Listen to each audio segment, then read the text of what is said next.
Shalom warga kerajaan. Bagaimana kita harus be vigilant. Vigilant itu saya lihat ternyata siap sedia dan memakai seluruh perlengkapan senjata, karena kita tidak tahu kapan Tuhan datang ataupun kapan kita dipanggil Tuhan. Saudara, sebagai hamba Tuhan, saya pernah memakamkan anak usia 5 jam dan seorang nenek usia 102 tahun. Kita tidak tahu kapan kita harus meninggalkan bumi ini. Dengar baik-baik saudara, firman Tuhan mengatakan bagaimana raja itu mencari hamba yang setia dan bijaksana, yang berjaga-jaga ketika tuannya datang kedapatan sedang bekerja. Saya belajar sesuatu dari Tuhan Yesus. Kami punya sebuah tempat istirahat di sebuah desa di Lot Tunduh namanya, ya, di Ubud.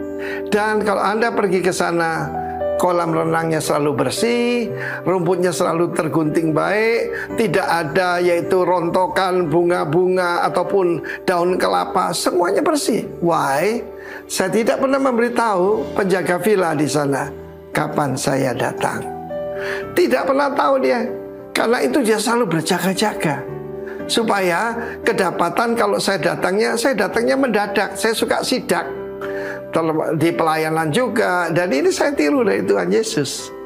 Karena saudaraku, Tuhan mencari hamba yang baik dan setia, ya, faithful, ya, saudaraku yang baik dan setia akan diangkat, akan dipromosikan.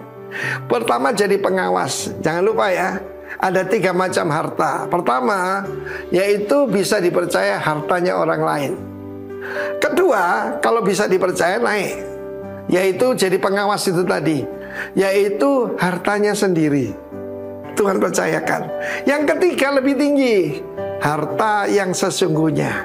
Buat saya harta yang sesungguhnya iman, ya toh, firman, janji Tuhan, dan jiwa-jiwa yang saya di dalam keluarga saya dipercayakan istri saya dan jemaat. Itulah harta yang sesungguhnya, saudaraku. Jadi dipercaya mengawasi miliknya Tuhan. Nah, firman Tuhan menunjukkan bagaimana hamba yang setia ini memberi makan pada hamba-hamba yang lain. Feed my lamb, feed my sheep. Ditambah tend my sheep. Tend itu merawat domba tua yang sakit. Kita ketemu dengan banyak domba tua yang cerewet, yang sakit. If you love me, said Jesus, kalau engkau mengasihi aku. Tetapi ada juga hamba yang jahat dan malas. Tuhan mencari hamba yang baik dan setia. Setia apa? Bisa dipercaya. Nilai utama kita, truth itu juga trustworthy, dapat dipercaya. Tetapi ada hamba yang jahat dan malas. Kerjanya apa? Menyerang hamba-hamba yang lain. Menyedihkan ketika rekaman ini dibuat, ada yang saling serang, ya. Itu penyaliban tuh idenya Tuhan atau idenya iblis, dan keluar kata-kata yang tidak patut dari mulut seorang hamba Tuhan. Dari satu sumber tidak mungkin keluar kutuk dan berkat bersama-sama. Itu tidak mungkin. Tetapi saudaraku, mari kita jadi hamba yang baik dan setia itu, yang akan diangkat Tuhan pada waktunya. Kalau dia datang, selamanya reward itu belakangan, saudaraku. Kita tidak cari gaji, kita mencari bonusnya Tuhan, kita mencari perkenalan dari Tuhan. Dia mulai memukul dan makan minum ini bersama pemabuk-pemabuk. Orang kalau mabuk itu tidak tahu waktu. Israel is the clock of God. Sebab Tuhan berkata dalam kitab Zakaria, maka Yerusalem akan dijadikan batu. Siapa mencoba mengangkatnya akan terluka parah. Sebuah pasu yang isinya memusingkan. Baru beberapa hari yang lalu 142 negara bisa mengakui Palestina. Tetapi yang agak waras masih menentangnya. Tidak mungkin, saudaraku, Gaza pernah diberikan begitu saja dan justru jadikan pusat menyerang. Sudahlah, pemabuk itu tidak ngerti apa yang terjadi di dunia. Look what happened to this world. Look what happened to Israel. Supaya kita tahu. Karena itu tetap siap sedia, berjaga-jaga. Seperti nama teman saya itu, siaga waspada. God bless you. Amin. Haleluya. Selamat pagi. Shalom. Shalom orang-orang yang setia di dalam Tuhan. Saudara adalah orang-orang yang setia sampai dengan hari ini. Amin. sampai seumur hidup kita setia kepada Allah. Mari kita bersatu hati dalam doa. Kita percaya bahwa di sepanjang ibadah ini Tuhan sudah ada di tengah-tengah kita. Amin. Terima kasih Tuhan, kami mengucap syukur buat segala kebaikan Tuhan, buat kasih setia kemurahan-Mu yang terus tidak pernah berhenti dalam hidup kami. Bahkan seringkali tidak bisa kami duga apa yang Kau buat dalam hidup kami. Termasuk ketika Engkau memproses setiap kami Tuhan. Kami tahu bahwa Engkau memproses kami karena Engkau mengasihi kami, supaya setiap hidup kami terus menjadi serupa dengan Engkau Tuhan. Terima kasih Bapa. Pagi hari ini kami bersatu hati. Kami memberkati bangsa kami Indonesia. Kami memberkati kota di mana kami ditempatkan, yaitu Kabupaten Jember. Diberkati tanahnya, airnya, udaranya, diberkati limpah dengan susu dan madu dari Tuhan. Kami percaya kesejahteraan kota ini terjadi Tuhan oleh karena ada gereja-Mu yang terus menjadi berkat, membawa berkat kerajaan Allah di kota dan di bangsa ini. Memberkati pemerintahan atas kota dan bangsa ini ya Tuhan. Mulai dari Bapak Presiden, Wakil Presiden, sampai ke Bapak Bupati, Bapak Wakil Bupati, dan sampai ke jajaran RT RW. Kami berdoa Tuhan, biarlah kasih karunia-Mu, hikmat-Mu, roh yang takut akan Allah Tuhan beri dalam kehidupan mereka. Kami memberkati Tuhan bangsa dan kota ini. Biarlah bangsa dan kota ini terus boleh melihat dan menyaksikan kebaikan dan kebaikan Tuhan. Kami percaya belas kasihan-Mu turun atas bangsa dan kota kami ya Tuhan. Terima kasih Bapa. Memberkati pemimpin-pemimpin rohani kami. Memberkati gembala senior Tuhan, Pastor Timotius Arifin dan istri. Memberkati Gembala Ryan, Pastor Ishak Latif dan istri. Memberkati hamba-Mu Gembala Sidang di tempat ini, Pastor Benny Kristanto dan istri. Biarlah kasih karunia, kemampuan, kekuatan, hikmat, visi yang daripada Tuhan, urapan yang selalu baru, pewahyuan yang daripada Engkau menuntun hamba-hamba-Mu untuk membawa setiap kami, khususnya ada di GBI Rock Jember, untuk kami tidak tinggal tenang, tetapi kami boleh semakin dewasa di dalam Engkau Tuhan. Untuk kami tidak tinggal di dalam zona nyaman kami, tetapi kami boleh Tuhan bergairah menjadi pelaku-pelaku dari kehendak-Mu ya Bapa. Terima kasih Tuhan. Kami ucap syukur, segala pujian kemuliaan hanya bagi nama Tuhan. Kami dedikasikan ibadah pagi ini hanya untuk kemuliaan nama Yesus Kristus saja. Di dalam nama Yesus Kristus Tuhan yang siap memuliakan nama Tuhan. Sama-sama katakan haleluya amin. Katakan haleluya amin. Mari warga kerajaan Allah, saya undang untuk bangkit berdiri. Kita akan bacakan satu ayat. Mari kita baca sama-sama ayat ini untuk terus mengingatkan kita bahwa kita adalah warga kerajaan Allah yang bersiap menanti kedatangan Raja segala Raja. Amin. Amin. Siap?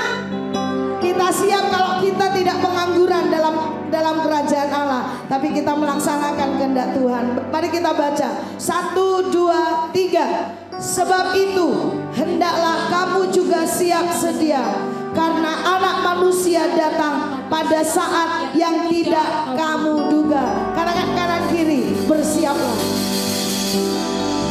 Jangan malas, jangan lemah, jangan lelah. Yesus akan datang kembali. Amin. Amin. Dan gereja Tuhan yang bersiap, sama-sama katakan, Dia datang di atas awan, tampil bersinar surya kebenaran, angkat suara, ini tahun Yobel, dari Bukit Sion keselamatan datang.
bagimu seluruh hati kami Tuhan, dalam setiap hal.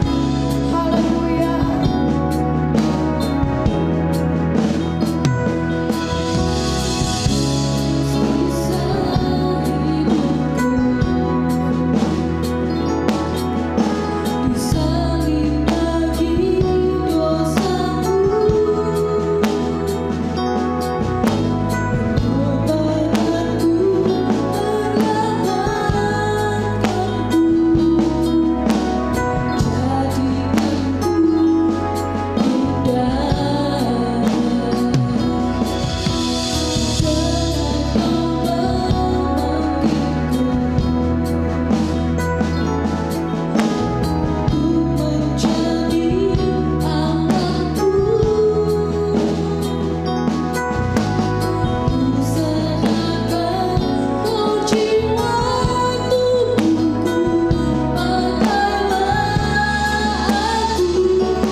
Engkau lihat setiap pernyataan hati umat-Mu Tuhan.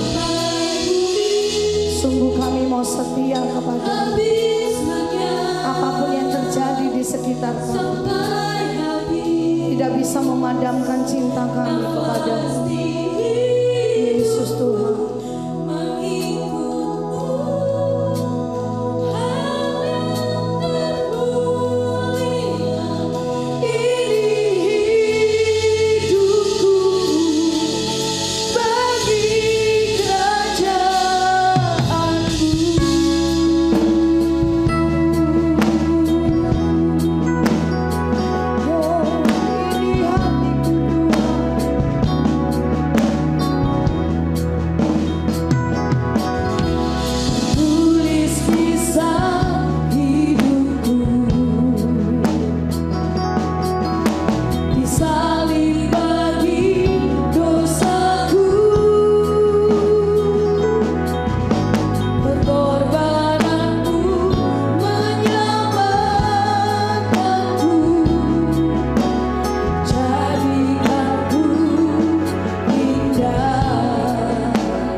emas, perak, dan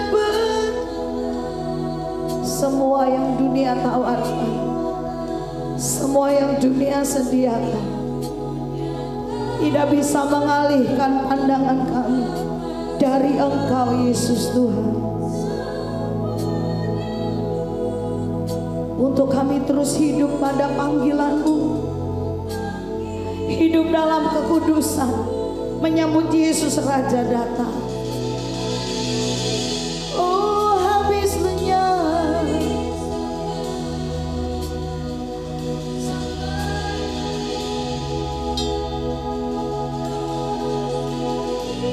haleluya.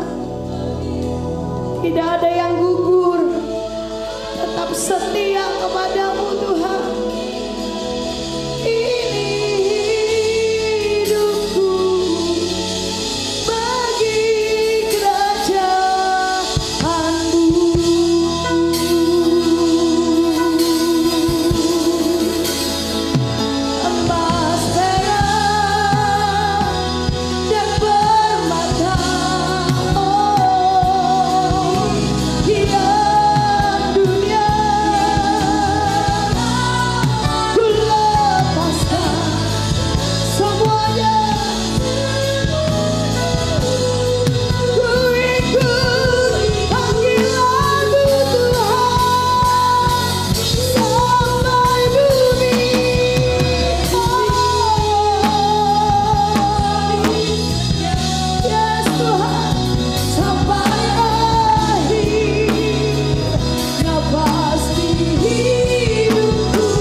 bulan ini tetap di tema stay vigilant, ya, artinya tetap waspada.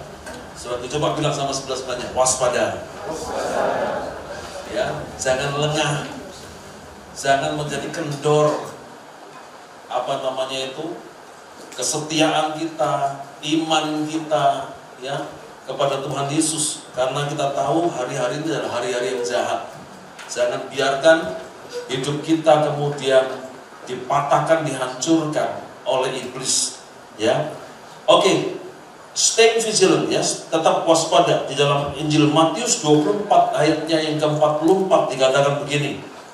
Sebab itu hendaklah kamu juga siap sedia, karena Anak Manusia datang pada saat yang tidak kamu duga.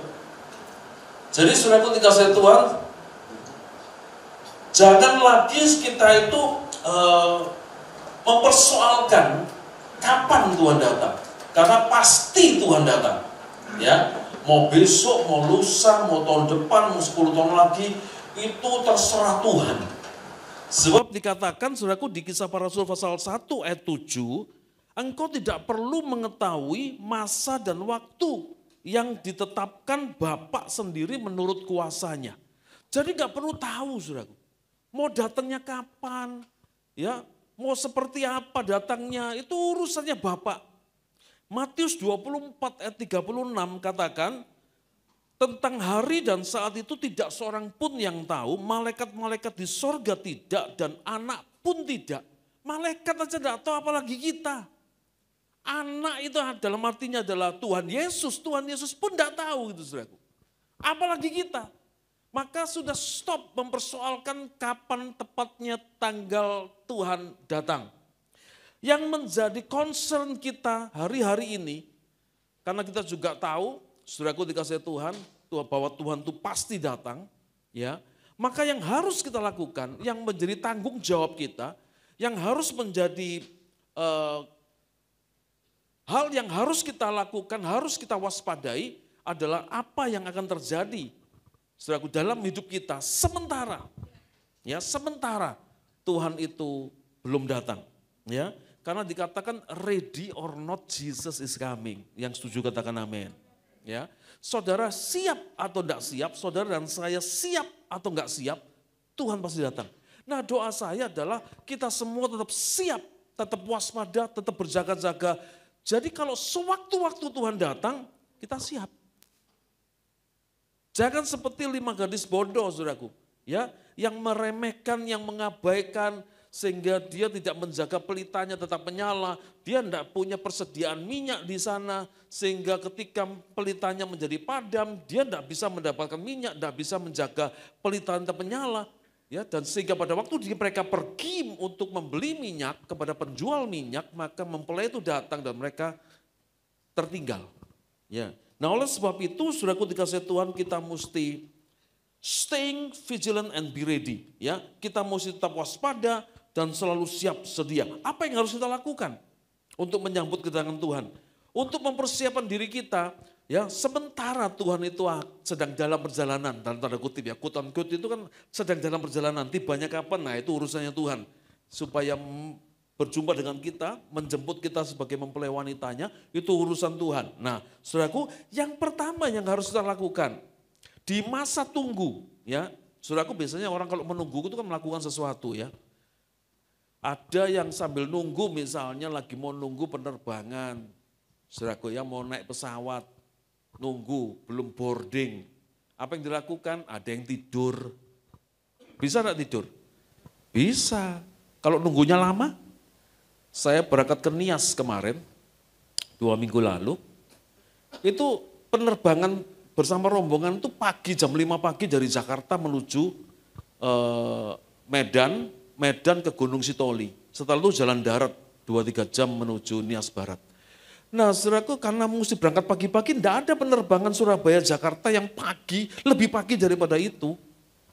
Jadi akhirnya saya berangkat minggu malam, minggunya saya masih khotbah di Surabaya. Selesai khotbah langsung berangkat ke bandara, naik pesawat terakhir ke Jakarta, itu pun di-delay. Ya, jadi yang namanya delay naik pesawat itu sudah harus bisa diterima dengan lapang dada karena itu bagian dari budaya. Amin. Akhirnya sampai di Jakarta jam 12 malam. Ya, setengah 12 malam. Saya sudah beli voucher hotel di sekitar sana. Saya enggak tahu lokasinya hotelnya. Saya minta tolong sekretaris dari My Home Ministry Jakarta untuk ngatur. Atur kan saya mesti datang minggu malam, bermalam sebentar, cuma tidur 6-7 jam, karena kalau pesawat saya on time itu saya sampai di Jakarta sekitar jam 9 malam, ya jam 9 malam, dan masih istirahat jam 3, jam 4 berangkat ke bandara, masih keburu gitu saudaraku ya, masih lumayan istirahatnya. Nah karena saya sampainya jam 12 malam, kemudian masih cari-cari hotel lagi, sudah mau harus bangun jam 3, berangkat lagi ke airport jam 4, supaya 1 jam sebelumnya kan kita mesti check in dan sebagainya kan. Maka kita cuma 3 jam, akhirnya apa yang saya lakukan sambil menunggu keberangkatan yang jam 5 pagi? Saya tidur di bandara, voucher hotelnya hangus. Jadi saya cari di kursi sudah di situ, daripada nanti saya ribet ke hotel, berangkat lagi nge-grab, nanti bangunnya kesiangan lagi, ya toh tambah ditinggal pesawat, nanti tambah, sudah harus tinggal di situ aja. Ya, tinggal di mana di bandara. Nah, tempo hari yang bulan lalu ke Tobelo, saudaraku di Maluku Utara, di Halmahera Utara itu Tobelo, Ternate, turun di Ternate kemudian nyebrang ke Tobelo, itu ya gitu berangkatnya pagi. Jadi saya mesti tinggal di bandara dulu, tapi sempat nginep di hotel di bandara. Kemudian pagi-pagi sudah, enggak bisa nginep juga sih, enggak bisa nginep, kemudian saya tidur di bandara. Jadi saya 2 kali tidur di bandara tahun ini. Ya, sampai kemudian sudah saya pikir ini kalau sampai telat bangunnya kan susah. Nek telat, waduh ditinggal pesawat, aduh repot ini sepipek, sudah enggak usah tidur di hotel, tunggu di kursi. Sudah, enggak lama rombongan yang lain datang. Kan ada yang dari Jawa Tengah, dari mana gitu datang. Dari Sukabumi juga datang. Sudah saya tinggal di bandara, tidur di kursi gitu saudaraku sama mereka sambil nunggu. Dan kabar baiknya adalah yang rencananya berangkat jam 5, didelay jam 6:30 baru berangkat. Haleluya, kan bisa tidur di hotel, tahu gitu ya kan. Tapi ya itulah, sudahlah itu, Indonesia ya, kita mesti tetap bisa menerima. Karena bagaimanapun inilah Indonesia. Ya kan, saudaraku. Apa yang kita lakukan sementara nunggu? Ada yang tidur, ada yang mungkin main HP, ada yang mungkin melakukan sesuatu, banyak hal yang kita bisa lakukan. Nah, saudaraku dikasih itu demikian juga saat kita menunggu kedatangan Tuhan, yang kedua kalinya ada yang harus kita lakukan. Yang harus bermanfaat, yang harus menjadi prioritas utama kita. Karena kita sedang menanti-nantikan kedatangan Tuhan, maka yang harus kita prioritaskan yang pertama adalah menjaga kekudusan. Katakan menjaga kekudusan. Kenapa menjaga kekudusan ini menjadi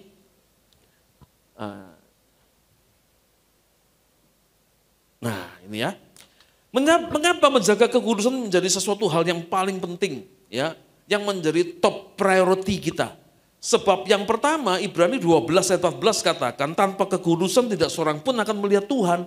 Lah kalau kita nggak kudus, nggak bisa lihat Tuhan, kalau Tuhan datang kita nggak bisa tahu. Sia-sia kita jadi orang Kristen selama ini. Kenapa? Kita nggak ketemu Tuhan. Kita nggak bisa diangkat bareng-bareng Tuhan naik ke sorga. Kita nggak bisa tinggal bersama dengan Tuhan. Kenapa? Nggak bisa lihat Tuhan di mana. Lihat buat apa? Kita ini tinggal di sorga kalau kita nggak bisa ngelihat sorga, nggak bisa lihat Tuhan. Ya kan? Itu yang pertama. Yang kedua, saudaraku, Tuhan berfirman, hendaklah kamu menjadi kudus di dalam seluruh hidupmu sama seperti Dia yang kudus. Kuduslah kamu sebab aku kudus. Saudaraku lihat, yang kedua yang kenapa kita harus menjaga kekudusan, karena kita mesti tinggal dalam satu frekuensi dengan Tuhan. Dalam satu level kualitas hidup yang sama dengan Tuhan. Dalam satu level komunikasi yang bisa nyambung dengan Tuhan. Saudaraku dikasih Tuhan, Tuhan Yesus tidak bisa bergaul dengan orang yang tidak kudus.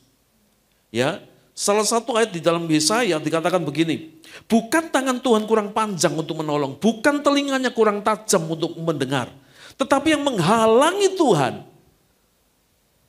itu adalah semua dosa-dosamu, semua pelanggaranmu. Jadi saudaraku dikasih Tuhan, dosa pelanggaran itu identik dengan ketidakkudusan. Itu yang menghalangi Tuhan untuk menjangkau kita. Itu yang menghalangi Tuhan berkomunikasi dengan kita. Bukan tangan Tuhan kurang panjang untuk menolong. Bukan telinganya kurang tajam untuk mendengar. Tapi yang menghalangi apa yang Tuhan bisa kerjakan dalam hidup kita, itu adalah dosa. Ketidakkudusan kita membuat Tuhan tidak bisa bekerja, tidak bisa berkarya, tidak bisa menjawab doa kita. Nah oleh sebab itu kita perlu punya kekudusan dan menjaga kekudusan. Yang ketiga saudaraku dikasih Tuhan, Tuhan ingin tinggal bersama kita selamanya di sorga. Passwordnya cuma satu, holiness. Karena Tuhan tidak bisa bergaul dengan orang yang tidak kudus. Kalau kita kudus, kita bisa bergaul dengan dia. Kita bisa tinggal di tempat di mana Tuhan berada selamanya. Itu sebabnya nggak ada kata lain. Itu sebabnya satu kata ini, satu keadaan ini yang tidak bisa ditawar. Tidak bisa dikompromi, yaitu kekudusan. Jadi yang pertama yang harus kita lakukan pada waktu kita menantikan kedatangan Tuhan yang kedua kali adalah menjaga kekudusan. Dan kekudusan itu nggak sulit, saudaraku. Ya Mahatma Gandhi itu bilang begini, kekudusan bukan sesuatu yang luar biasa, melainkan sebuah gaya hidup sehari-hari yang dijalani dengan penuh kesetiaan. Artinya begini, kekudusan itu harus dilatih, dikerjakan, ya dari waktu ke waktu sedikit demi sedikit. Sekarang dilatih apa? Disiplin. Oke, latih disiplin sedikit demi sedikit. Yang lain belum bisa, enggak apa-apa, kerjakan dulu. Setelah itu bertekad, tidak bohong, integritas, kerjakan. Nanti kerjakan lagi yang lain. Lakukan dengan setia hal yang kita bisa lakukan di dalam kebenaran firman Tuhan. Ya, sedikit demi sedikit, tidak masalah. Lakukan tanpa kita sadari perubahan gaya hidup kita akan terjadi. Ya, nah oleh sebab itu saudaraku, kekudusan itu tentang apa yang kita kerjakan sehari-hari. Kekudusan itu berbicara mengenai gaya hidup kita sehari-hari. Bukan cuma di gereja, tapi dimanapun kita berada. Itulah gaya hidup kita. Ya, nah oleh sebab itu saudaraku dikasihi Tuhan, kekudusan itu harga mati. Tidak bisa ditawar, tidak bisa dikompromi. Ya, harus kita lakukan, harus kita latih, harus kita biasakan. Yang kedua, pergunakan waktu dengan bijak. Kenapa? Kedatangan Tuhan sudah semakin dekat. Waktu itu berjalan dengan cepat. Dan yang kedua, kenyataan yang kedua, waktu itu tidak bisa diulang. Kalau kita sudah melakukan hal yang salah, kita tidak bisa menyesal, waduh salah. Kalau potong rambut, saudara bisa tunggu rambutmu panjang, baru potong lagi. Dibetulin lagi rambutnya, bisa enggak? Penyesalan 1 bulan, yang umurnya cuma sebulan penyesalan itu, potong rambut, petal, you know petal. Juret gitu, pas dipotong kita, mekai kepalanya, petalnya apa ini, wis kadung. Ya sudah disamarkan petal, dipotong lebih pendek lagi, saudara, ya kan? Ya untuk sementara rambutnya modelnya enggak seperti yang kita inginkan, enggak apa-apa, wis kadung. Enggak bisa dirubah. Memang bisa dicopot kepalanya, ganti kepalanya orang gitu saudaraku. Ya tunggu sebulan, rambutnya panjang lagi, baru dipotong lagi yang bagus. Penyesalan sebulan, saudaraku. Penyesalan setahun, sekolah gak naik. Ujian kuliah gak lulus, ngulangi gak? Ngulangi, bisa enggak ngulangi cuma 1 mata kuliah atau 2 bulan aja Pak, Mbok kasih kesempatan, kasih keringanan Pak, saya ngulangi 2 bulan terakhir ya Pak, saya banyak bolosnya, 2 bulan tok ini, bisa? Nggak bisa, saudara mesti ngulangi 1 semester. Itu penyesalan setahun, penyesalan seumur hidup. Kalau saudara tidak benar-benar menjaga hidupmu. Dan pada akhirnya ketika Tuhan datang, kita tidak memenuhi kriteria untuk diangkat bersama-sama dengan dia. Terus nunggu kapan lagi bisa diangkat? Nunggu kapan lagi bisa kita dibawa masuk surga? Enggak ada. Enggak ada waktu lagi. Ini waktunya. Nyesel sekarang. Bertobat sekarang. Mau berubah sekarang. Jangan tunggu Tuhan datang, setelah itu enggak ada waktu lagi. Pilihan cuma 2. 2 tempat yang ada di kekekalan pada waktu semua berakhir. Surga atau neraka. Pilihan cuma 2. Kalau kita masuk surga, puji Tuhan, tidak ada masalah. Kalau kita masuk neraka, ada 2 pilihan yang sudah mesti perbuat. Mau digoreng crispy apa digoreng original. Tinggal ngomong sama setan, sama iblis. Milih 2. Mau original apa yang mau crispy. Ya toh, digoreng garing itu saudara. Tidak ada pilihan yang ketiga. Saudara. Boleh enggak sih Pak kalau di sorga itu kan bayangannya tuh dingin semua. Saya ini enggak bisa dingin Pak, kademen Pak. Saya enggak biasa ikut tinggal di kamar atau ruangan yang ber-AC dingin Pak. Boleh enggak Pak? Kalau di neraka kan panas, bayangannya kan api panas Pak. Boleh enggak di tengah-tengah cek no anget? Gak ono pilihan di tengah-tengah. Kalau enggak sorga, ya neraka. Pilihan cuma dua, di tengah-tengah enggak ada. Nah oleh sebab itu saudaraku pergunakan waktu yang ada. Jangan sia-siakan waktu yang ada. Musa itu berkata begini di Mazmur 90 ayat 12, ajarlah kami menghitung hari-hari kami sedemikian hingga kami beroleh hati yang bijaksana. Kenapa? Waktunya cepat. Tanpa terasa, saya sudah melayani di Lumajang, keluar dari Surabaya, pindah ke Lumajang sudah 25 tahun. Tidak terasa. Rock Jember berapa tahun? 13 tahun. Tidak terasa. Cepat waktu itu berjalan. Dan yang kedua, tidak bisa diulang. Waduh, sudah selesai, dibaleni lagi, tidak bisa. You cannot touch the same water in the river, ya. Maksudnya gini, air sungai yang mengalir tidak bisa disentuh 2 kali. Sentuh gini lewat sudah. Wih, mau nyentuh lagi tidak bisa, sudah sampai sana. Nangkep? Pernah kejadian sandalmu kentir di got, lagi banjir, luput rek. Pernah? Tidak bisa nyentuh 2 kali. Pengusaha-pengusaha tahu persis tuh hukum ini. Opportunity never comes twice. Kesempatan nggak datang 2 kali. Itu sebabnya pergunakan waktu dengan bijak. Ya. Nah, Benjamin Franklin itu berkata begini, kehilangan waktu adalah kehilangan hidup. Sepenting itu waktu sampai dia itu menyamakan, membandingkan waktu dengan hidup. Kalau hidup itu penting buat kita, maka sepenting itulah waktu itu bagi kita. Orang yang menyanyiakan waktu, saudaraku ya, Seneca ini filsuf Romawi, orang Roma, berkata gini, bukan karena kita kekurangan waktu, tapi kita sering menyanyiakan waktu. Kalau kita sering menyanyiakan waktu, kalau saya korelasikan dengan pernyataannya Benjamin Franklin, maka kita juga akan sering menyanyiakan hidup kita. Dan orang yang paling bodoh di dunia, itu adalah orang yang menyanyiakan hidupnya. Karena di dalam hidup manusia, Tuhan itu sudah menginvestasikan benih potensi, talenta, kesempatan yang terbaik dari sorga. Ditempatkan di dalam diri saudara dan saya. Tugas kita itu cuma menggali apa yang Tuhan sudah percayakan. Pernah lihat lukisan yang terkenal Tuhan Yesus berdiri di depan pintu terus ngetuk pintu begini? Saya lupa yang lukis apa itu ya. Tapi terkenal sekali lukisan ini, ngerti ya? Hah? Pernah enggak lihat? Apa yang aneh dari lukisan itu? Yesus berdiri di depan pintu, terus dia ngetuk gini. Kan badannya agak miring gitu. Ya, apa yang aneh dari lukisan itu? Enggak ada handle pintunya. Ada, saudara pernah lihat pintu enggak ada handle-nya tahu? Itu ada handle-nya, ada pegangannya buat dorong, buat narik. Atau kalau di kamar saudara, di kamar hotel tempat saya nginep kemarin tuh ada begini. Ini handle pintu. Jadi orang di luar bisa buka, orang dari dalam juga bisa buka. Saudara bisa bayangkan kalau saudara pemilik rumah enggak punya handle pintu di bagian luar, saudara keluar rumah, mau masuk, ya apa caranya buka ini? Satu-satunya yang bisa buka menurut lukisan itu adalah orang yang punya rumah, orang yang tinggal di dalam rumah, ngerti ya?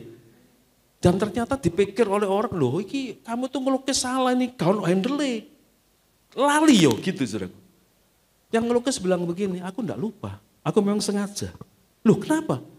Karena Tuhan itu hanya bisa masuk ke dalam rumah kalau yang punya rumah membukakan pintunya. Tuhan Yesus itu bisa masuk dalam hati dan hidup kita. Kalau kita yang memiliki hati dan hidup ini, yang mempersilahkan Tuhan untuk masuk. Kalau kita tidak membuka pintu hati kita untuk Tuhan bisa masuk, Tuhan tidak bakal masuk. Karena Tuhan tidak pernah memaksakan kehendaknya. Betul ya? Nah oleh sebab itu saudaraku, waktu itu setara dengan hidup. Kita menyanyikan waktu, kita menyanyikan hidup. Ada begitu banyak potensi yang Tuhan percayakan, ada begitu banyak hal yang luar biasa di dalam diri saudara dan saya yang sudah Tuhan percayakan. Tinggal kita mau gali, kita eksplor dan kita izinkan Tuhan berkarya dalam hidup kita. Dan kita izinkan Tuhan tuh memakai hidup kita melakukan perkara-perkara yang besar. Maka kita menjadi orang-orang yang hebat sampai kita nih kayak mimpi rasanya. Tuh, iya tak. Tuh kok bisa aku melakukan ini ya. Hampir 25 tahun yang lalu, 2001 saya pindah dari Surabaya ke Lumajang. Itu 25 tahun yang lalu Lumajang itu kota kecil ya. Sampai sekarang masih kota kecil, tapi lumayan sekarang sudah maju kuliner apa semua ya. Orang Lumajang kalau mau cari hiburan ke Jember. Orang Lumajang kalau mau cari makan apa ke Jember. Kami dulu kadang ke Jember sama staf gereja, sama jemaat, makan, pulang. Saudara, ya. Mikiran saya begini, kalau saya pindah ke Lumajang, nanti pelayanan saya gimana? Pekerjaan saya gimana? Apa saya cukup untuk keluarga? Yang ngundang saya khotbah siapa? Sekarang saya pindah ke kota kecil, orang lupa sama saya. Kalau dulu saya di kota besar di Surabaya, orang kenal ketemu, setiap kali kumpul ketemu, saudaraku ngundang gampang. Karena ingat, ketemu, sering ketemu, ngerti ya? Kalau saudara enggak sering ketemu, saudara lupa. Sing saudara ingat yang sering ketemu. WA ya gitu, kalau saudara ada orang sering WA sama saudara paling seingat sama dia. Nah saudaraku, siapa yang ngundang saya? Nah ternyata ketika kita hidup dalam kebenaran dan Tuhan berkarya dalam hidup saya, Tuhan bisa angkat semua keterbatasan ini. Amin. Saya dari Nias Barat kemarin, jadi berkat di sana. Untuk pertama kali dalam pengalaman saya sebagai hamba Tuhan, saya bisa KKR khotbah di depan ribuan orang di kantornya bupati, di halamannya bupati. Itu door prize-nya disediakan bupati. Bupati tulis surat resmi pakai kop suratnya kantor kabupaten Pemda ya. Kopnya pakai itu, kepada kepala dinas ini panjang sudah. Disuruh datang semua. Terus dia minta sponsor, Bank Sumut, bank ini, wah banyak hadiahnya. Ada kulkas, ada TV, ada kipas angin, waduh banyak. Ya. Tapi tempat khotbahnya tuh yang luar biasa, di halaman kantor bupati. Bupati dulu sebelah saya. Saya dikasih baju panglima perangnya Nias, saudaraku. Itu baju kehormatan dan saya diterima sebagai warga Nias, sah dipakein bajunya itu. Ya. Itu pengalaman yang baru. Ternyata sekalipun saya tinggal di Lumajang, mungkin manusia lupa sama saya, tapi Tuhan tidak pernah lupa sama saya. Tuhan bisa buka jalan, Tuhan bisa bawa dan Tuhan bisa angkat saya. Saya sampai kadang ngomong sama istri gini, iya kita nih jadi pengusaha sama melayani, kerja, bisnis sama pelayanan di Surabaya, ya kita kerja, kita enjoy, kita nikmati, seneng, tidak kekurangan. Dapat penghasilan dari bisnis, dapat penghasilan dari khotbah, dari pelayanan, ngerti ya? Saudaraku? Saya bisa khotbah sampai 35 kali dalam sebulan. Lebih banyak jumlah khotbah saya daripada jumlah harinya, ngerti? Kadang hari Minggu khotbah, seperti ini saya khotbah 4 kali nih. Di SS itu 3 kali, di sini sekali, 4 kali. Dalam satu hari. Make sense ya, masuk akal ya. Dalam satu bulan cuma 30 hari ini saya bisa khotbah lebih dari 30 kali. Ya, dari situ kalau dikalikan PK-nya saya sudah dapat berapa tambahan untuk penghasilan saya. Ngerti saudaraku? Tapi hari ini saya bisa naik pesawat, saya bisa khotbah, saya bisa dapat penghasilan. Ya lebih berkali-kali daripada waktu saya masih kerja.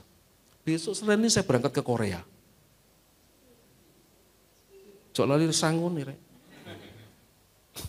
Saya studi banding, saya training sekalian lihat kondisi di sana. Ya. Nanti akhir November berangkat ke Jepang sama Taiwan, sama Bapak Ibu Gembala. Lumayan dijak mereka. Keliru ya? Diajak Tuhan Yesus. Pelayanan. Awal tahun kita ke Jepang. Bisa ngajak jalan-jalan mama saya kemarin ke Hong Kong. Saudara, tahun ini tok saya bisa keluar negeri 5 kali. Sombong amat. Saya cerita begini itu saudaraku supaya membuka wawasan saudara. Waktu potensi kita explore, kita serahkan sama Tuhan dan Tuhan memakai hidup kita, enggak ada yang mustahil. Semua batasan Tuhan singkirkan. Siapa yang bilang orang di Lumajang kota kecil tidak bisa jadi berkat sampai ke bangsa-bangsa? Siapa bilang orang yang mungkin diabaikan, dipandang sebelah mata oleh manusia, Tuhan tidak bisa angkat? Ini buktinya. Bisa ngerti? Pola pikir saya, perhitungan saya waktu saya tinggal di Surabaya, pindah ke Lumajang, dipatahkan sama Tuhan. Kalau Tuhan sudah berkehendak, tidak ada satupun yang bisa menghalangi. Kalau Tuhan sudah buka pintu, tidak ada satupun yang bisa nutup. Sudah paham? Nah oleh sebab itu saudaraku dikasih Tuhan, saudara lihat, manfaatkan waktu dengan bijaksana. Maka hidupmu pun akan menjadi maksimal di dalam kehendaknya. Amin. Ya. Nah saudaraku memanfaatkan waktu itu harus dengan melakukan apa? Tetap tekun bekerja sampai Tuhan datang. Jangan berpangku tangan, jangan bermalas-malasan. Tetapi tekun bekerja. Nah saudaraku dikatakan di Matius 24:46, berbahagialah hamba yang didapati tuannya melakukan tugasnya itu ketika tuannya datang. Ya, saudara dan saya, saudara yang punya karyawan, saudara sebagai pimpinan perusahaan, kalau saudara datang ke kantor, saudara dapati anak buahmu tidur di mejanya, coba jengkel enggak? Atau saudara ketika saudara datang ke kantormu, anak buahmu kerja, rajin. Saudara mau pulang, loh saya kerja tadi, loh masih kerja. Kok enggak pulang, sudah jam kerja, Pak sebentar Pak, ini belum selesai, Pak, tak selesaikan sekarang Pak. Nanti besok itu ada urusannya dewe, ada kerepotannya sendiri Pak, tak selesai Pak. Dia kadang-kadang enggak mikir dengan dirinya, dia kerja dengan tekun, dia kerja dengan giat. Yang model begini ini dicintai sama pemimpinnya, sama bosnya, betul enggak saudara? Karena dia tanggung jawab. Nah itu sebabnya ketika Tuhan datang yang kedua kalinya dan dia mendapati kita bekerja, kita tidak berpangku tangan, kita tidak malas-malasan, kita tidak menyia-nyiakan waktu, tapi kita melakukan sebuah pekerjaan, maka itu menyenangkan hati Tuhan. Ya, pekerjaan seperti apa yang bisa membuat dia terpesona? Dia bangga, dia disenangkan hatinya melihat saudara dan saya, ya, mengisi waktu menantikan kedatangan Tuhan dengan cara bekerja dengan tekun, saudaraku. Yang pertama beritakan Injil. Jangan berhenti, jangan menunda, jangan malas memberitakan Injil. Amin. Jadi memberitakan Injil bukan cuma tugas pendeta, saudaraku. Tidak ada ayatnya, beritakanlah firman, hai pendeta-pendeta, nggak ada ayatnya. Tapi ayat ini diberikan kepada semua orang percaya. Sebagai saksi Kristus, engkau akan menerima kuasa kalau Roh Kudus turun ke atasmu dan kamu akan menjadi apa? Saksiku di Yerusalem dan di Yudea dan di Samaria dan sampai ke ujung bumi. Artinya adalah setiap orang yang menerima Roh Kudus, yang percaya di dalam dirinya ada Roh Kudus, maka orang-orang itu akan bersaksi. Apa yang disaksikan? Injil, kebenaran firman Tuhan, kehidupan bersama dengan Tuhan, kebenaran yang dia hidupi, yang dia alami, yang dia jalani. Saya selalu ngomong seperti ini, saudaraku. Ini ceritaku dengan Lumajang dapat berkat seperti itu. Ini ceritaku, sekarang mana ceritamu? Saya selalu akhiri kesaksian saya tentang Lumajang itu dengan kata-kata kalimat seperti itu. Karena setiap orang tuh punya ceritanya masing-masing. Setiap orang tuh punya pengalaman pribadinya dengan Tuhan masing-masing. Nggak sama, nggak bisa copy paste. Copy paste nggak bisa. Jalan hidupnya beda. Saya nggak bisa pakai sepatunya Pak Beni. Nggak bisa saya pakai, kenapa? Ukurannya beda. Pak Beni juga nggak bisa pakai sepatu saya. Ukurannya beda. Betul ya? Nah itu sebabnya saudaraku dikasih itu pelajari kesaksian orang lain untuk membangkitkan semangat, memotivasi, menginspirasi kita, tapi milikilah pengalaman pribadi, ceritamu sendiri bersama dengan Tuhan. Karena kekristenan itu bukan soal liturgi, bukan cuma sekedar aturan-aturan dalam keagamaan. Kekristenan adalah pengalaman pribadi kita dengan Tuhan Yesus. Ya. Nah, itu sebabnya beritakan Injil, saudara. Yang kedua, muridkan, perlengkapi dan utus. Sekali lagi ini bukan tugas pendeta, saudara. Ini tugas setiap orang percaya. Sesaat sebelum Tuhan naik ke sorga, dia memberikan amanat agungnya. Betul ya? Injil Matius 28 dan 19-20. Ya. Pergi, jadikanlah semua bangsa jemaatku. Ada kata-kata jemaat? Yang ada apa? Murid. Tuhan tidak terima cuma sekedar jemaat. Tapi jemaat yang mau dimuridkan.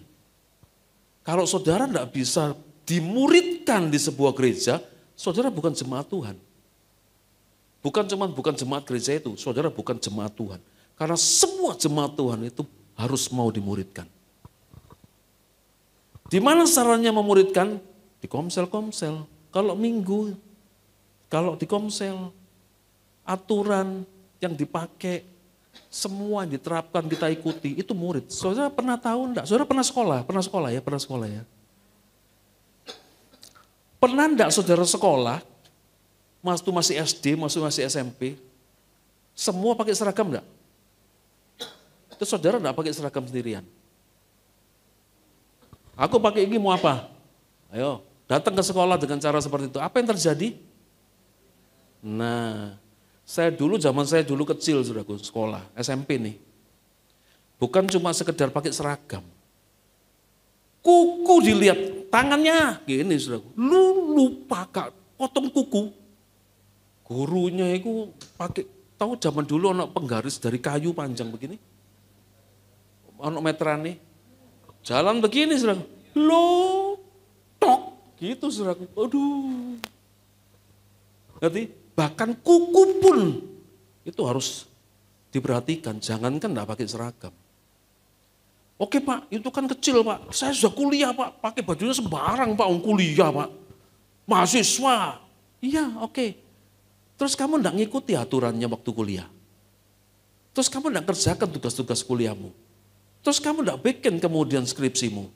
Terus kamu enggak ngikuti ujian yang ditetapkan oleh dosen-dosennya atau dosen pengujinya atau tempat perguruan tingginya. Ayo, kira-kira masih bisa bertahan enggak? Ini loh ngaku, DO 2 kali. Kuliah, drop out, ganti kuliahnya lain, oke. Kuliah sampai semester 4, drop out mana? Ini loh buktinya. Enggak bikin tugas, ujiannya elek, masuk telat, kadang bolos, kadang enggak masuk. Bisa lulus, bisa berhasil, gak bisa ini. Nah karena saya ngalami saudaraku, ya saya tahu, saya pernah kuliah, gagal. Lah terus sekarang Pak, saya pernah kuliah, selesai. Nah selesai, S2. Saya selesaikan, kan gitu ya. Nah itu sebabnya saya ngerti bahwa semuanya itu gak cukup cuman sekedar jadi penggembira, pengikut. Kita ini bukan follower. Kita ini murid. Kalau cuman follower kita belum tentu kita nggak bakal dapat bagian di kerajaan sorga. Kita murid, saudaraku, amin. Yang dapat titel, yang berhasil, yang jadi murid, sarjana, terima ijazah, sah. Ya toh? Tapi kalau saudara cuma sekedar ke kampus, nggak ngerjain tugas, cuma datang ngomong-ngomong sama teman-teman nggak jelas, kita akhirnya juga nomor induk apa itu NIM apa nomor induk mahasiswanya NIM. Nah itu sampai kadaluarsa mahasiswa abadi temennya lulus kabeh gak lulus gelek konco meneh. Kenapa? Nggak mau dimuridkan, nggak mau jadi mahasiswa yang baik. Setelah itu apa? Memperlengkapi, jadilah mahasiswa bukan cuma kejar cari titel buat diri sendiri, tapi apa? Ngajak temannya, ayo kita mau jadi murid yang baik, ayo kita belajar yang baik, ayo kita jadi mahasiswa yang baik, ayo kita selesaikan kerja tugas kelompok ini, kita kerjakan tugas bareng-bareng yuk. Saya dulu juga gitu, kerjakan tugas bareng-bareng, ada kasus gitu di Surabaya, ayo sekarang kita ini pastoral konselingnya gimana nih, kita wawancara, ya korbannya, pelakunya, semua kita wawancara, minta izin sama mereka, ini tugas kuliah teologi. Kita beberapa orang kerjakan tugas itu, saudaraku. Ya. Nah itu yang kita harus lakukan, saudaraku. Nah oleh sebab itu, saudaraku dikasih Tuhan, ajak yang lain untuk semua memperlengkapi mereka. Dan pada akhirnya kita semua menjadi orang-orang yang bisa melepaskan mereka untuk jadi berkat di tempat mereka masing-masing, tempat mereka berada. Istri saya ini mungkin bukan seorang businesswoman yang hebat kerjanya.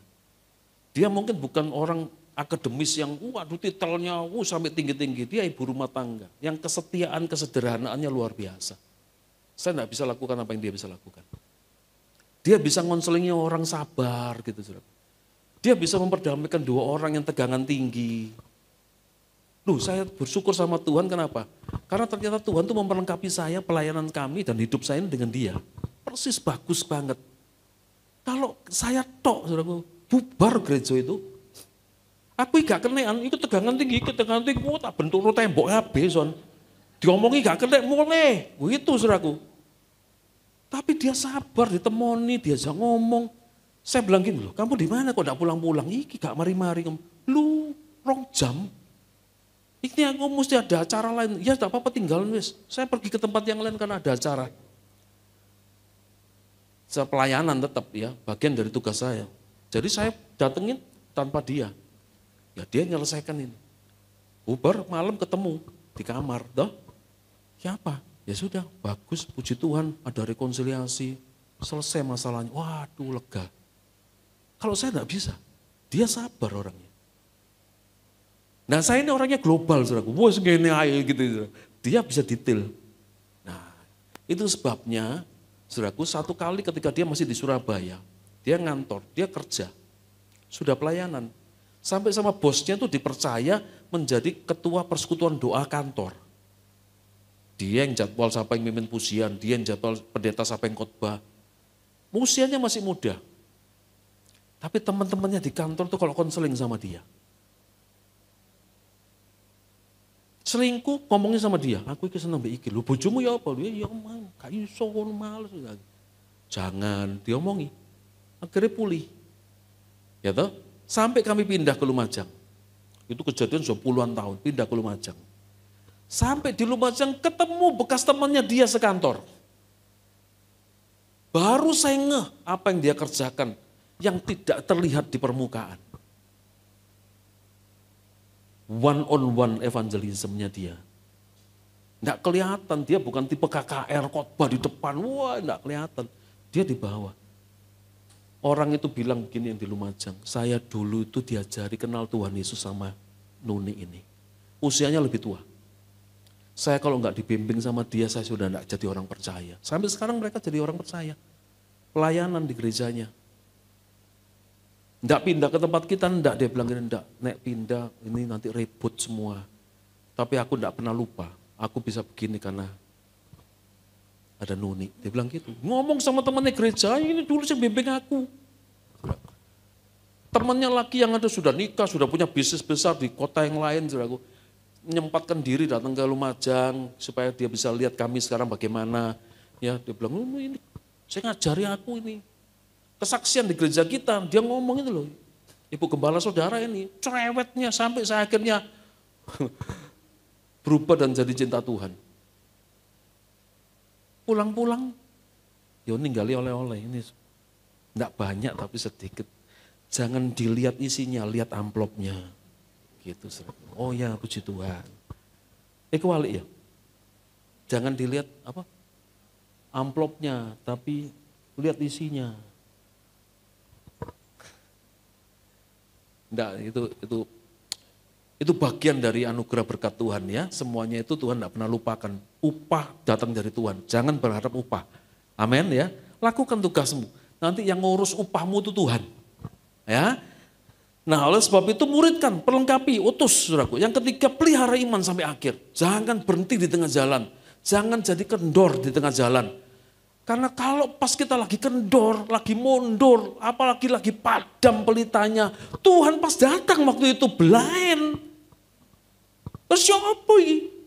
Ingat ya, waktu enggak bisa diulang loh. Jaga pelitamu. Tuhan bisa datang nanti ini. Kan terserah dia. Kedaulatannya di tangan dia. Tuhan bisa datang besok. Tuhan bisa datang tahun depan. 10 tahun lagi, 20 tahun lagi. Urusannya Tuhan, bukan urusan kita. Urusan kita apa? Siap sedia, berjaga-jaga, waspada. Amin. Ya. Jadi pastikan imanmu terjaga sampai akhir. Pastikan hatimu, pikiranmu, hidupmu bersih dari semua hal-hal yang bisa menghalangi pertolongan Tuhan. Jangan ada dosa, kepahitan, kekecewaan, kebencian, kemarahan. Jangan ada ganjalan-ganjalan sedikit pun. Saudaraku dikasih Tuhan, dengar baik-baik ya. Orang itu jatuh bukan karena batu yang besar. Betul? Karena apa? Batu kerikil yang kecil, kepleset jatuh. Jangan remehkan, jangan abaikan hal-hal kecil yang bisa menghalangi berkat Tuhan. Jangan abaikan, jangan remehkan hal-hal kecil saudaraku ya. Yang bisa menghalangi Tuhan untuk mengangkat kita masuk ke dalam sorga. Nyesel, tau gitu aku beresi ya. Tau gitu aku tidak mau simpen dendam, tak beresi, rekonsiliasi, berdamai. Sudah selesai, wis aku beres. Sehingga kapanpun Tuhan datang, aku siap. Tapi dia tidak diberesi. Bisa ketut ke atas. Rugi saudaraku. Gara-gara cuman sakit hati, gak seneng, kecewa, salah paham, salah ngomong, gak bisa masuk surga. Amin. Pak khotbahnya kok ngeri gitu Pak. Iya kadang-kadang perlu supaya ngeri dan saudara. Iya benar juga. Ambil gemeter-gemeter gitu saudara. Memang kadang-kadang perlu dikasih shock terapi namanya. Ya. Billy Graham bilang begini, Tuhan tidak memanggil kita untuk sukses, tapi untuk apa? Setia. Saudara sukses, duitmu banyak, tapi saudara tidak setia dengan Tuhan. Percuma. Saudara pernah datang ke tempatnya gedung kematian begini apa? Hohab? Pernah? Pernah lihat orang kaya mati? Pernah lihat di peti matinya ada berlian, permata, surat-surat berharga? Gak ono. Dibagiin keluarganya lebih bermanfaat daripada dibawa masuk ke dalam liang kubur. Betul gak sih? Saudara kumpul ke data kekayaanmu, sukses katanya orang di dunia ini. Tapi imanmu tidak kamu lakukan dengan setia. Tidak ada gunanya. Keberhasilanmu, kekayaanmu cuma umurnya sampai di liang kubur. Musa bilang, umurnya manusia 70 tahun, kalau kuat 80 tahun. Selebihnya itu adalah penderitaan. Pernah lihat orang yang umurnya 90 tahun, makan sendiri sudah tidak bisa, disuapin, dijak ngomong tidak bisa. Kemarin saya baru besuk di Surabaya, papanya jemaat, umurnya 90 lebih. Sudah tidak bisa komunikasi, dilobangi sininya, supaya bisa bernapas. Di ICU 2 bulan. Dikeluarkan dari ICU karena nggak ada perkembangan, sudah ditaruh di ruangan biasa, tinggal tunggu waktunya, sudah 2 minggu. Saya datengin, saya doa, Tuhan, wis biar kehendakmu yang jadi. Engkau tahu yang terbaik. Ya toh? Tidak ngomong nggak bisa, sudah, ngene tok sudah. Itu kalau satu alatnya dimatiin, selesai. Terus kekayaannya, bayar ICU 2 bulan tuh berapa coba? Belum lagi anaknya semua gantian jaga, ninggal kantor kerjaannya, ayo. Nah oleh sebab itu, jangan cuman sukses di dunia. Sukseslah saudara untuk hidup dalam kebenaran, sukses masuk surga. Amin. Ya. Jadi perhatikan 2 hal, jasmani iya, rohani iya. Jangan salah satu, timpang nanti. Ya, jasmani tok, rohani ditinggal, jangan. Rohani tok, jasmani gak diurusi, jangan. Imbang bersama-sama. Yang rohani menjadi fondasinya, yang jasmani menjadi pencapaiannya. Saudara ngerti gedung ini, yang tidak kalah pentingnya, yang membuat gedung ini tetap kokoh berdiri apanya? Fondasinya yang tidak kelihatan, yang rohani ini yang kuat. Kalau saudara kepingin hidupmu sukses, saya mau megah Pak, punya gedung besar megah. Saya mau punya rumah tingginya 9 lantai. Saya mau punya perusahaan besar Pak. Bangun dulu fondasimu. Baru bangun atasnya. Nangkap ya? Fondasinya itu apa? Kerohanianmu, mentalmu, pola pikirmu. Semua yang tidak kelihatan di dalam. Dalam ini otak, dalam sini hati. Itu yang dibangun dulu. Ada berapa banyak kita lihat Orang sukses itu enggak kemudian tetap cinta sama Tuhan, malah tinggalkan Tuhan. Orang sukses enggak cinta sama keluarganya, malah selingkuh, punya simpenan lagi, punya itu lagi. Ayo. Orang itu kadang kalah, saudaraku ya. Ini enggak punya duit itu kenceng-kencengnya. Ini akeh duit itu akeh karepe. Ini yang bahaya. Terus enggak oleh punya duit banyak, enggak boleh Pak. Boleh. Yang penting rohanimu kuat. Baru ketika Tuhan mempercayakan harta kekayaan yang di atas begini, yang kelihatan, yang jasmani ini, saudara tidak goyah. Yang setuju katakan amin. Dietrich Bonhoeffer ini seorang filsuf dari Jerman. Saudaraku ya, dia seorang rohaniwan dari Jerman. Hanya dia yang percaya yang akan taat. Dan hanya dia yang taat yang benar-benar percaya. Artinya begini, kalau saudara taat sama Tuhan, saudara benar-benar percaya. Kalau sudah percaya sama Tuhan, sudah benar-benar taat. Taat untuk apa? Taat untuk melakukan firman-Nya. Hanya mereka yang percaya sama Tuhan, yang akan taat melakukan firman-Nya. Hanya mereka yang benar-benar taat kepada Tuhan, yang akan benar-benar percaya. Taat melakukan firman-Nya, yang benar-benar percaya sama Tuhan. Dengan kata lain, kalau kita nggak taat sama firman-Nya, melakukan firman-Nya, kita sebetulnya bukan orang yang percaya sama Tuhan. Bisa paham? Tidak ada tuh ketaatan 99%, tidak ada. Ketaatan itu 100%. Kesetiaan nggak ada 99, yang ada 100%. Coba tanya sama suami istri yang hadir. Panggilnya mama ya. Sayang, sebulan 30 hari toh? Iya. 29 hari aku sama kamu. 1 hari aku sama wanita lain. Boleh ya?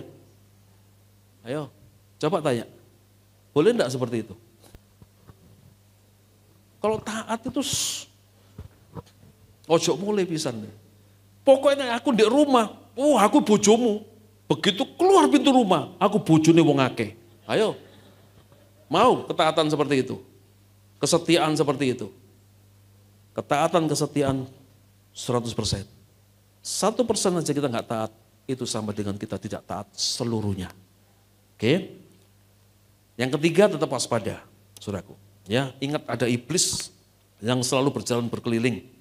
Ya, saudaraku, itu artinya gini, antidikos itu pendakwa penentang hukum. Setiap hari saudara akan didakwa, setiap hari saudara akan dipengaruhi untuk melawan hukum-hukumnya Tuhan. Ya, kemudian dia itu aktif, tidak pasif. Dia selalu mencari kesempatan, mencari celah. Yang berikutnya lagi itu yang dilakukan oleh iblis yang seperti ini, itu intimidasi. Ya, teror rohani. Saudaraku dikasih Tuhan, itu sebabnya yang kita hadapi itu yang model-model begini sekarang. Tapi sudah pernah ingat Pak Arifin tuh pernah bilang gini, kenali Tuhanmu, kenali dirimu, dan kenali musuhmu. Maka kita bisa memenangkan peperangan. Tuhan kita kalau kita kenal tidak perlu dikhawatirkan, tidak perlu diragukan. Dan kita tahu kalau kita taat sama Tuhan, mengandalkan Tuhan, pasti kita akan mengalami kemenangan. Nah sekarang yang kita perlu pelajari adalah strategi musuhnya seperti apa. Ya, Sun Tzu tuh bilang begini, ini panglima perang zamannya Tiongkok kuno. Jika kamu mengenal musuh dan dirimu sendiri, kamu tidak perlu takut akan hasil dari 100 pertempuran. Jadi kalau kita ini tahu Tuhan yang menyertai kita dan diri kita ini seperti apa, dan kemudian musuh kita itu yang kita hadapi seperti apa, maka kita tidak perlu takut dengan 100 pertempuran. Kenapa? Karena kita pasti akan mengalami kemenangan di dalam pertempuran-pertempuran yang akan kita hadapi. Ya. Nah sekarang kita lihat siapa musuh kita. Musuh kita itu bukan darah dan daging yang artinya bisa dilihat secara kasat mata. Musuh kita itu adalah sebuah sistem kerajaan kegelapan yang ada menguasai seluruh kehidupan kita semua. Ya, saya tidak bisa terlalu dalam menjelaskan hal itu karena itu akan menjadi satu pembahasan yang sangat panjang, saudaraku, karena sistem dunia ini sudah begitu parah dikuasai oleh si jahat. Ya, nanti kalau ada ketemu lain kesempatan kita bisa bicara hal itu ya. Tetapi saudaraku untuk bisa menghadapi semua situasi ini adalah yang pertama tunduk sama Allah, taat sama Allah, mengandalkan Allah, bersandar kepada Allah, bukan kepada kekuatan sendiri. Maka kita punya kekuatan yang tidak terbatas kalau kita bersandar, mengandalkan dan taat tunduk kepada Allah. Ya. Yang kedua, disiplin karena ini masa peperangan, saudaraku. Kalau kita dalam masa peperangan, kita mesti disiplin menggunakan selengkap senjata Allah. Semua mesti dipakai. Nggak ada saya lihat di film-film peperangan Perang Dunia Kedua dan sebagainya ya. Orang berangkat perang itu sarungan gak ono, saudara. Ada enggak? Ya, sarungan, kaosan, terus gitu, saudaraku berangkat perang enggak bawa senjata. Enggak ada. Orang berangkat perang itu semuanya lengkap sudah. Pakaiannya semua ada, helmnya, senjatanya diperiksa, dipelihara, dijaga, dirawat. Supaya enggak macet kalau dipakai, digunakan senapan-senapannya semuanya. Oh itu semua itu nyawa itu kalau sampai kita lalai, satu hal aja bisa berbahaya buat kita. Betul ya? Nah oleh sebab itu disiplin ini penting. Jangan nganggap remeh musuhmu. Memang iblis sudah dikalahkan di atas kayu salib. Tapi dia masih punya pengaruh, intimidasi rohani. Ya, dia muter-muter cari celah. Kapan dia lihat kita lemah, kapan kita buka celah, di situ dia akan masuk. Ya. Nah, Winston Churchill ini adalah salah satu orang yang ambil bagian dalam kemenangannya sekutu melawan Jerman di Perang Dunia Kedua. Dia ahli strategi perang dan dia berkata gini, fear is a reaction, courage is a decision, but vigilance is a discipline. Takut itu reaksi, kita bisa takut, semua orang bisa takut. Berani itu keputusan kita. Ya apa, melangkah apa enggak? Melangkah wis. Nah, itu keputusan. Tetapi waspada itu bicara mengenai kedisiplinan. Kalau saudara mau selamat sampai tujuan, saudara mesti disiplin. Jangan meremehkan, jangan mengabaikan, bahkan even itu hal-hal kecil. Orang yang sukses, orang yang berhasil ya, kalau kita bicara mengenai keberhasilan, itu orang tidak pernah mengabaikan hal-hal yang kecil. Dia bisa melihat sesuatu yang tidak bisa dilihat orang lain. Apa yang membedakan seorang pemimpin pengusaha sukses dengan karyawannya, atau orang lain yang tidak seberapa sukses misalnya. Karena orang ini itu bisa melihat yang tidak dilihat oleh orang lain. Pemimpin itu melihat lebih jauh.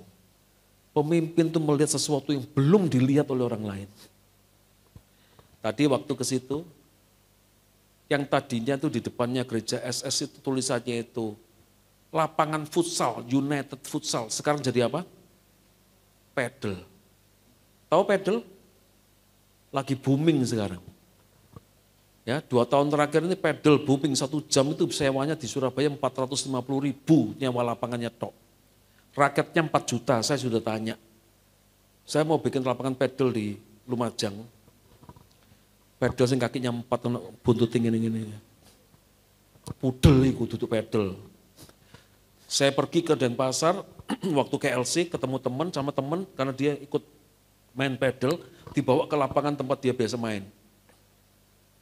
Di situ ada 6 lapangan, semuanya full. Saya tanya sama yang jaga di resepsionis itu. Ini sewanya berapa Pak? 450.000. 1 jam. Minimal orang main 2 jam. Full semua lapangan penuh. Bahkan ada yang baru bisa main tuh jam setengah 12 malam. Jam 12 malam. Baru bisa main. Karena jam-jam yang lain penuh semua. Pagi sampai malam. Mantu ponaan kita di Surabaya itu cerita. Bahkan ada yang main jam 1, jam 2 pagi. Saking kepinginnya main, tapi tidak dapat jamnya. Ngerti ya? Saya bilang, itu jenenge gak olahraga. Ya, kenapa ada orang-orang seperti ini? Dia punya duit loh mereka. Bayar 450.000, main 2 jam, 3 jam, urunan. Berarti kan punya duit, belum lagi alat-alatnya, mahal semua. Ya kan? Ini namanya FOMO. Fear of missing out. Takut kalau dia itu enggak kekinian, ngerti? Semua teman-teman pedal, malah pedal. Di luar negeri sudah mulai trennya sudah mulai menurun. Di Indonesia 2 tahun booming. Ngerti strateginya bisnismen ya? Lagi booming, lagi orang lain belum booming, orang lain belum banyak yang punya, belum banyak ngerti, dia sudah mulai dulu. Das. Nyirik banyak nih. Wah booming penuh itu, lapangan-lapangan dia bangun penuh. Begitu mulai turun dia berhenti. Yang lain bangun entek wis. Ngerti? Ngerti strateginya? Ngerti kenapa orang bisnis, orang itu bisa lebih kaya, lebih sukses daripada yang lain? Karena dia bisa melihat sesuatu yang orang lain belum lihat. Kenapa Aqua itu sampai sekarang kalau orang mau beli air mineral mintanya Aqua? Karena dia pionir. Dia lihat di luar negeri ini praktis bawa air minum seperti ini. Di Surabaya, di Indonesia nggak ono banyu kari buka keran, digodok sebentar minum bisa. Air nggak kekurangan kok. Ada apa pakai dikemasi barang ini? Ya kan kadang-kadang kita lihat air mineral lebih mahal dibanding bensin. Apalagi kalau di Timur Tengah, di Gunung Sinai. Air mineral lebih mahal daripada Starbucks. Pernah makan Indomie di Sinai, Gunung Sinai. Kami naik Gunung Sinai itu. Di situ ada warung kecil, saudaraku. Karena pagi-pagi buta naiknya, dingin. Minum yang panas-panas angkat-angkat kan enak. Regone Masya Allah. Saya pulang dari Australia ini baru bulan lalu. Pulang dari Australia, saya lupa enggak beli voucher buat makan. Kan ada pilihan mau makan apa di pesawat. 6 jam ini, Sydney ke Bali.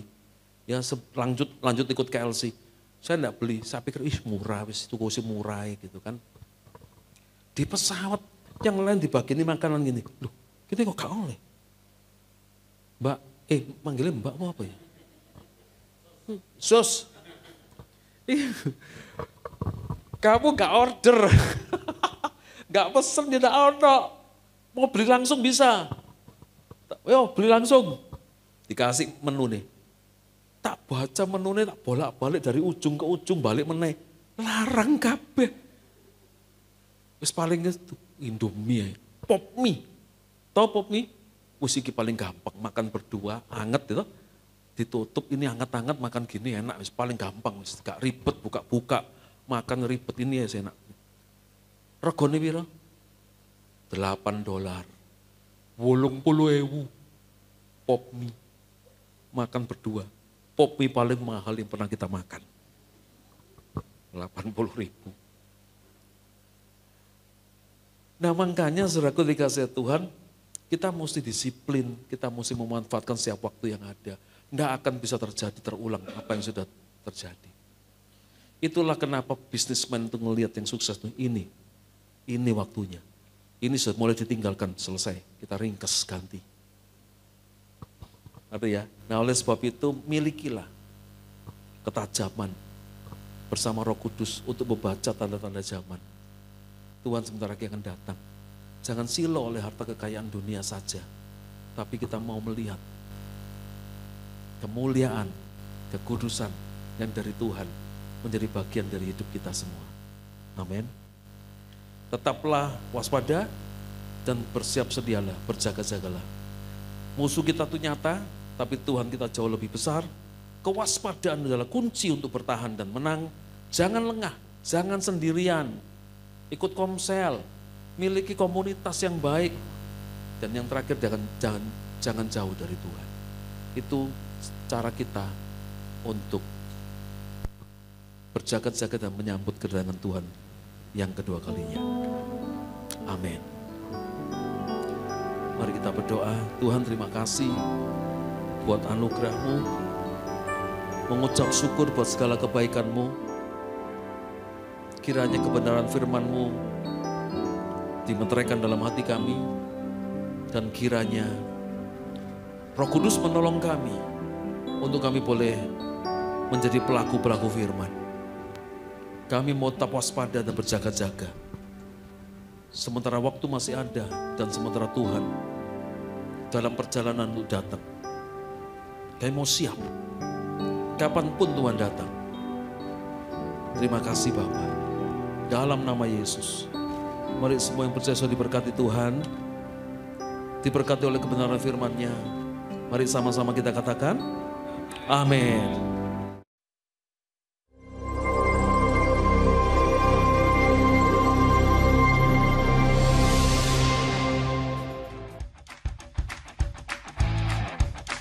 Mari olahraga bersama setiap hari Minggu jam 3 sore bertempat di Gor Gajah Mada.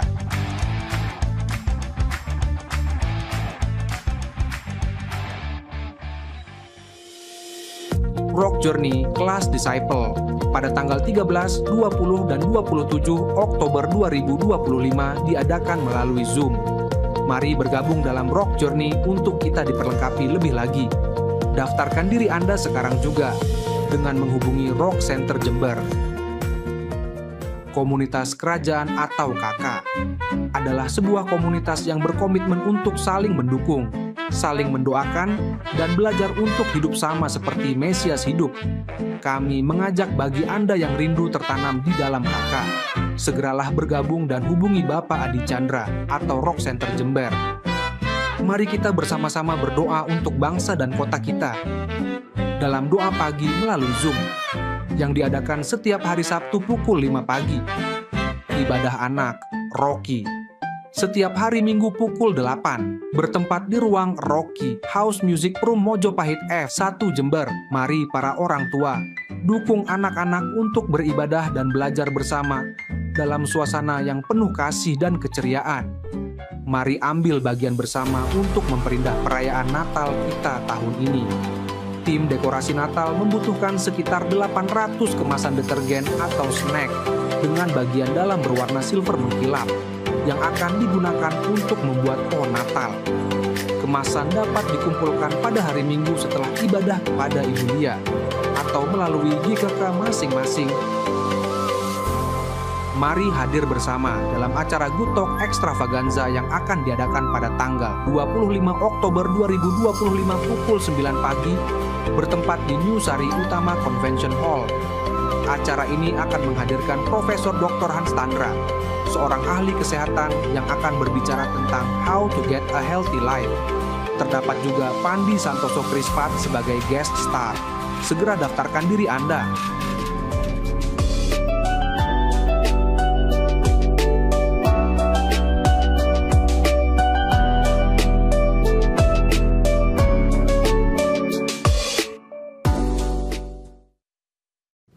Haleluya. Bapak Ibu Saudara, mengingatkan sekali lagi untuk kemarin yang sudah mengikuti Rock Journey di kelas Believer untuk bersiap melanjutkan, dan kemudian yang ingin menyusul dengan mengikuti kelas Disciple ini, silakan saudara hubungi Bapak Gembala untuk saudara mendapatkan link Zoom dan juga ibunya.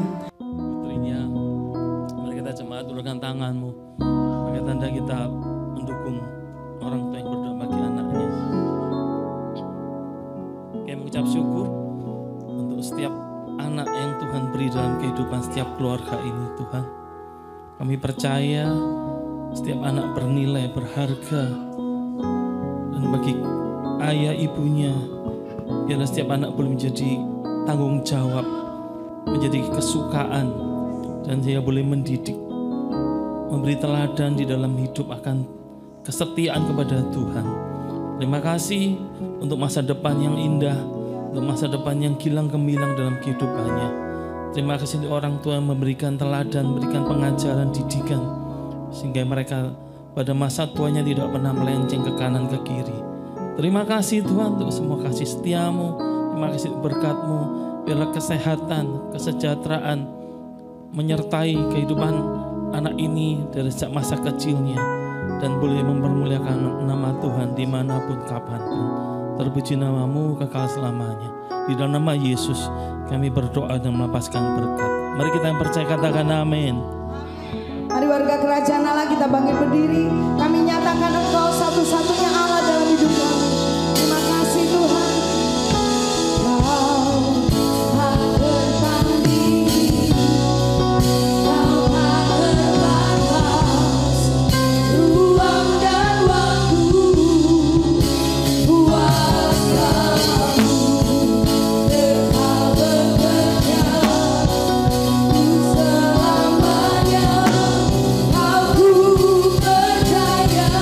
Yesusku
Terima kasih di akhir ibadah ini, sempurnakan Tuhan.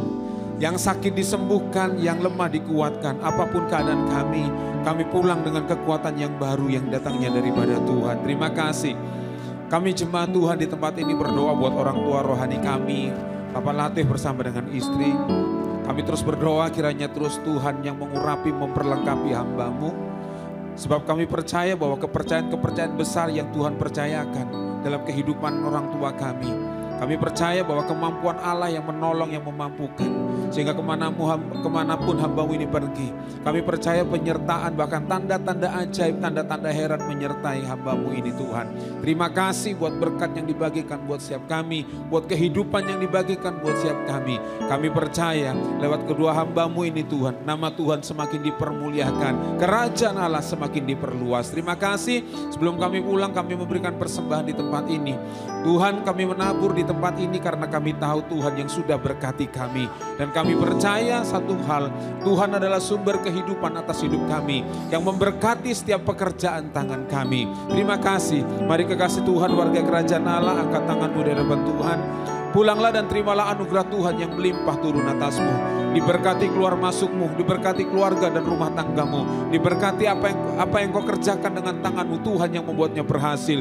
Diberikan hikmat untuk mengelola apa yang Tuhan percayakan dalam hidupmu. Diberkati sekolah dan studimu dengan pengertian, dengan akal budi yang datangnya daripada Tuhan. Dan aku Tuhan mengurapi dan mengutus engkau. Sehingga lewat hidupmu nama Tuhan dipermuliakan dan kerajaan Allah diperluas. Kiranya berkat anugerah dari Allah Bapa, Putra dan Roh Kudus turun dan mengalir atas hidup kita. Dari sekarang dan sampai selama-lamanya. Semua umat Tuhan yang berkemenangan dan diberkati sama-sama berkata, amin. Selamat hari Minggu, Tuhan Yesus memberkati.